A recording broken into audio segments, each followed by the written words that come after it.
kaos bola eksklusif merchandise Starting 11. Order sekarang, klik link di deskripsi. When they're down, when they are tested, they find a way to win.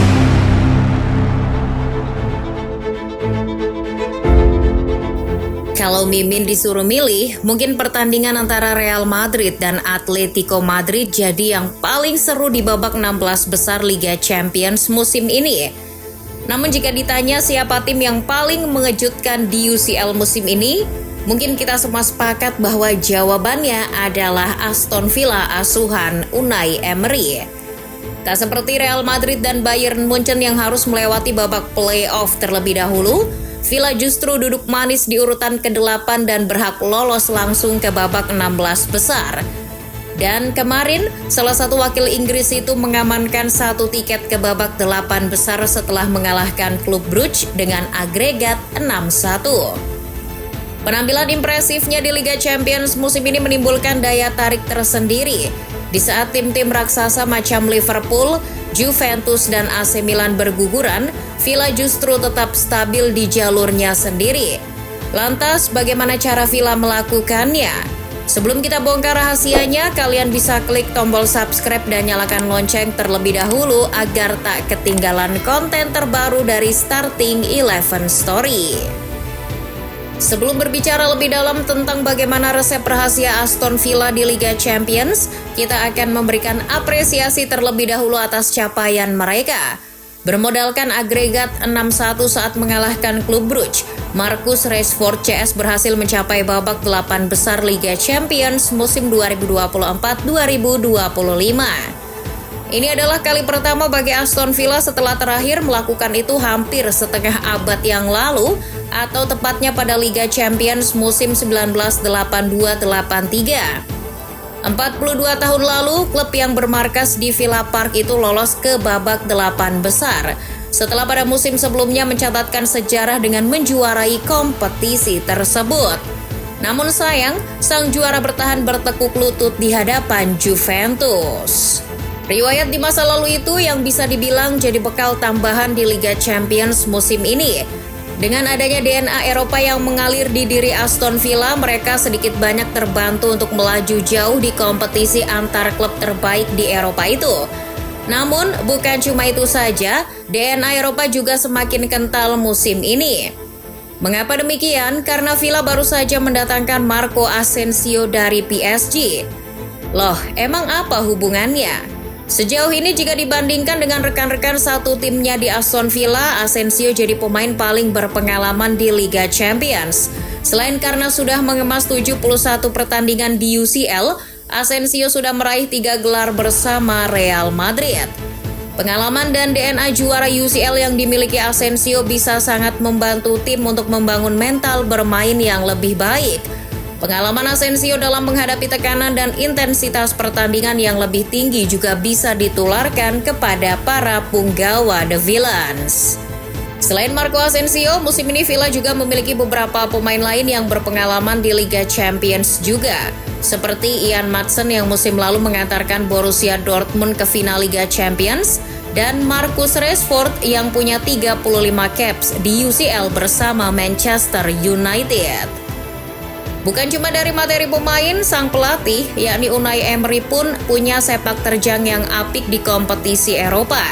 Pelatih yang sering disama-samakan dengan Loki itu tercatat beberapa kali meraih prestasi di Europa League.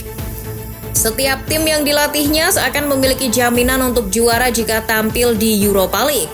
Hal tersebut dibuktikan dengan 4 trofi Europa League yang diraihnya bersama 2 klub Spanyol, Sevilla dan Villarreal.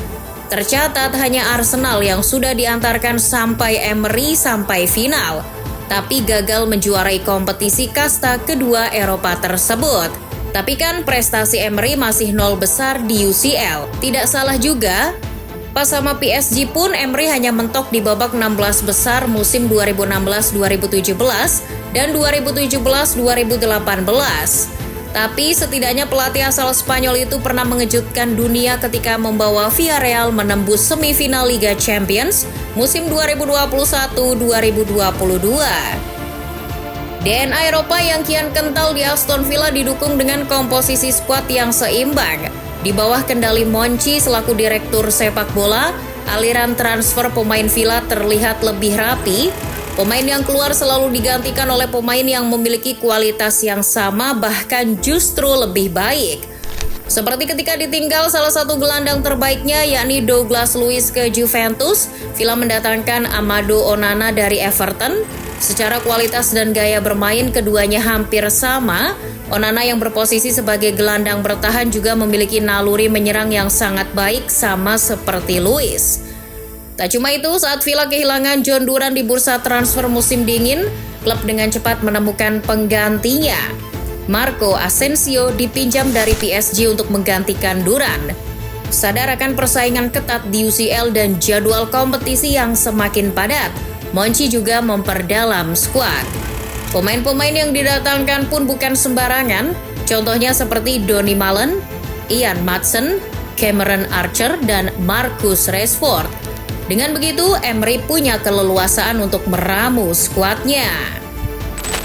Komposisi skuad yang baik saja tidak cukup untuk tahan lama di Liga Champions. Secara permainan pun harus lebih unggul dari yang lain. Lalu, apakah Aston Villa memenuhi unsur itu? Poin pertama yang perlu diperhatikan dari perjalanan Aston Villa di UCL adalah soal pertahanan yang solid. Dari 10 pertandingan yang sudah dilewati, Villa baru kebobolan 7 gol. Dalam hal ini, keberadaan Emi Martinez tentu jadi faktor kunci. Dalam 10 pertandingan, ia mencatatkan 5 clean sheet. Ini catatan yang luar biasa untuk ukuran kiper yang sebelumnya baru 2 kali tampil di Liga Champions. Emi juga mencatatkan presentasi penyelamatan yang luar biasa. Mengutip dari data FotMob, ia telah melakukan 36 save dengan rata-rata kesuksesan di angka 83,7%. Bukan cuma Emi saja yang perlu diapresiasi, kinerja para bek Villa juga tak kalah heroik. Berkat pertahanan berlapis yang diciptakan oleh Ezri Konsa, Tyrone Mings, Ian Maatsen, dan Matty Cash, membuat gawang Villa hanya menghadapi 43 tembakan tepat sasaran. Itu artinya, tim lawan rata-rata hanya mampu melepaskan 4,3 shot on target ke gawang Emi. Yang tak kalah penting adalah perkara ego. Tak seperti Ruben Amorim yang harus ini, harus itu, Unai Emery justru cenderung pikir carry. Skema permainan dan materi pemain akan menyesuaikan siapa lawan yang akan dihadapi. Untuk urusan ini, Emery dibantu oleh tim analisisnya. Contohnya saat menghadapi Bayern Munchen di babak penyisihan grup, saat itu Villa menang 1-0 meski hanya mengandalkan sepak bola bertahan. Saking bertahannya, penguasaan bola Villa hanya berada di angka 30%. Gol John Duran jadi satu-satunya yang tercipta di laga tersebut.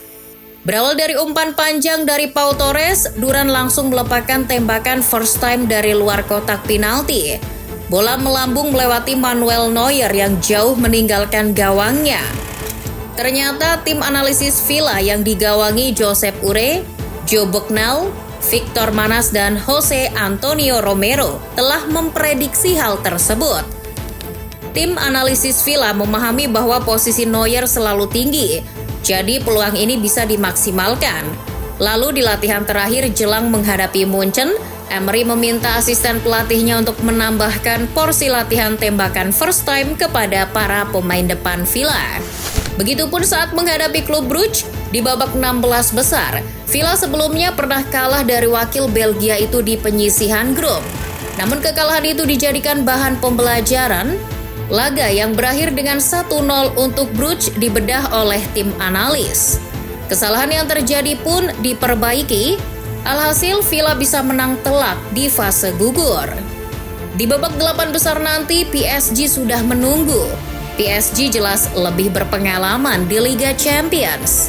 Tapi mau bagaimanapun, secara tim PSG belum pernah meraih juara. Jika mau beradu DNA UCL, Villa jelas lebih unggul.